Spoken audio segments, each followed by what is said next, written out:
अस्सलामुअलैकुम नाज़रीन, मैं हूं सलवा स्नैन और आप देख रहे हैं सूर्या न्यूज़ HD।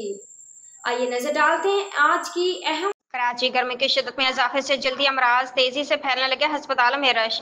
कराची में गर्मी की शिद्दत में इजाफे की वजह से जल्दी अमराज तेजी से फैलने लगे। गर्मी की वजह से सरकारी अस्पताल में हीट रैश, स्किन एलर्जी, गर्मी ताने और फंगल इन्फेक्शन के मरीजों का रश लग गया। इस हवाले से माहिर अमराज जल्द जनाह अस्पताल डॉक्टर राबिया कपूर ने बताया है कि ओपीडी में रोज 600 जल्दी अमराज के मरीज आ रहे हैं। माहिर अमराज जल्द सिविल अस्पताल डॉक्टर महेश ने भी जल्दी अमराज के यौम 600 से ज्यादा मरीजों के अस्पताल आने का बताया।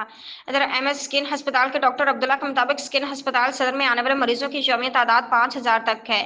इसके साथ ही तबी माहिरीन ने जल्दी अमराज की सूरत में सेल्फ मेडिकेशन से गुरेज करने की हिदायत की और कहा कि लोग सफाई सुथराई का खास ख्याल रखें, जल्दी बीमारी से बचाव के लिए जिस्म को खुश्क और ठंडा रखें। तभी माहिरीन के मुताबिक पसीना आने के बाद जल्द फौरन साफ करें ताकि रैशेज ना हो। तंग कपड़ों के बजाय हल्के और ढीले लिबास पहने।